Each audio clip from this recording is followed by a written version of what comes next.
All right, let's talk about this then. The Chord QTest. So I suppose I thought that this was going to be the forever DAC, and it turns out that it wasn't. Just a bit of, I suppose, a bit of background. Our most favourite DACs at the moment would be the Bryston BDA1, and in the lounge down the bottom there, a NAD M51. I think those are the two most serious DACs that we have. So we don't have anything newer than that or anything more expensive than that. Although this was pretty pricey. The Bryston BDA1 is fantastic, and I'd love to try a BDA2 or a BDA3. Yeah, for CD resolution music, the BDA1 is fantastic, and is certainly the most analog sounding, for sure. The USB input on that is pretty limited, for resolution anyway, and I think the BDA2 and BDA3 do much better than that. The NAD M51 has a pretty well resolved USB input, and the coaxial and optical inputs are pretty good. I think they're both 24-bit, 190K, I think, I can't remember. But also, apparently the thing upsamples quite heavily as well. It's not as analog sounding as the Bryston, but it's got a lot of really cool features that the Bryston doesn't, and I'll do another video on that. And then you come to this thing here. So you know, the big party piece of this device is that it will accept stupidly highly resolved files, 32-bit, 300 and whatever, or no, 700 and something kilohertz samples. So that's the party piece. For me, and I suspect for the majority of other people, I just don't have music that is as highly resolved as that. I might have a few files that are 24-bit and whatever sample rate, I can't remember,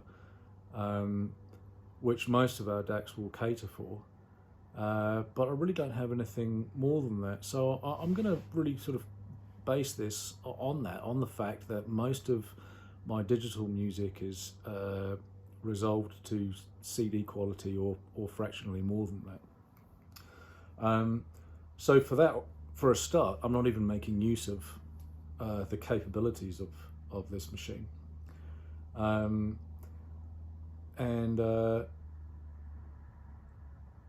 Yeah, so maybe that's my downfall. Maybe I bought the wrong piece of equipment. For the rest of it, I think fit and finish for a start, I think, is worth talking about. Until you pick it up, you don't realise what a nice piece of equipment it is. It is this alloy chassis is pretty cool.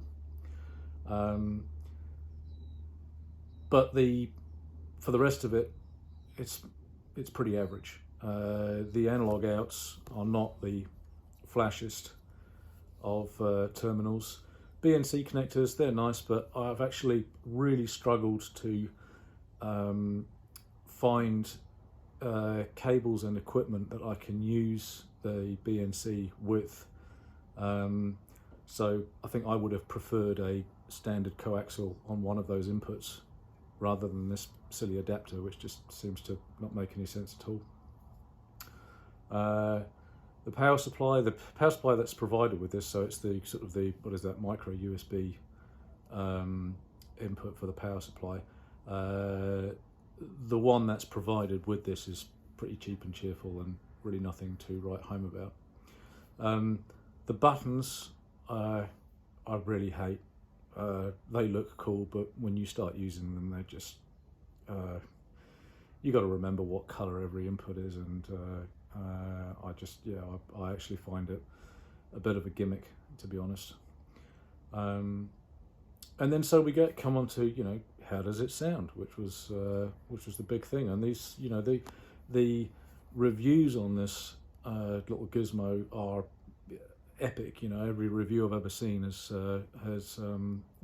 touted it as this little wonder box, and it's just not there for me. It's just too analytical.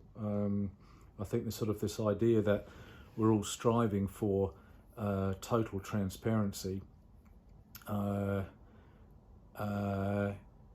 yeah, there's an element of truth to that, but there's also, you know, everybody likes character too. Character in a system, you know, it's why we fall in love with certain systems the way they are. You know, you fall in love with a combination of a set of speakers with a certain amp and a preamp and a certain source, and you know, some combinations are just blow your mind and others just don't work. In this case, I haven't found a combination which really blows my socks off with this. I find it very dry and analytical,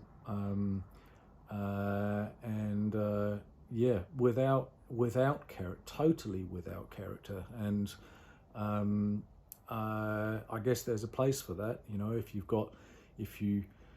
have the character you're looking for in the system that you have, and you want something in between that's not going to colour that, then okay. But it just doesn't seem to be pushing my buttons, to be honest.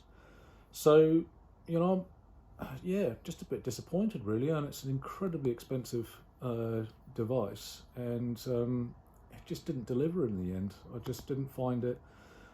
I've just found it, yeah, lackluster. So we use it as a reference because, you know, because it is a bit of a benchmark. It gets used as a reference DAC, so that we can compare others.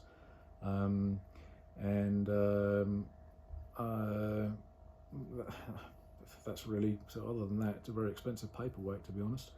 Up on the shelf there, I've got a non-oversampling DAC from Metrum, which was it a funny company in the Netherlands, I think. So, and really low specs. I can't remember what the specs are, but I think it's 24-bit, 192 kilohertz, maybe, not even, probably.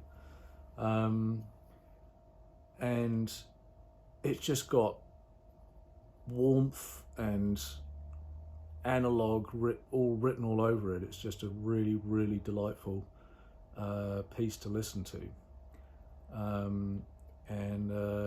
yeah, brutally simple, and you know, just there's no tech in it at all really to speak of, but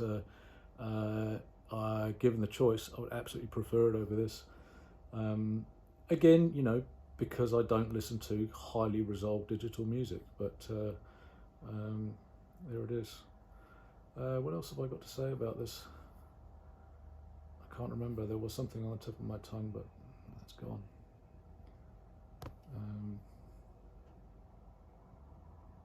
No, that's it. All right, cheers.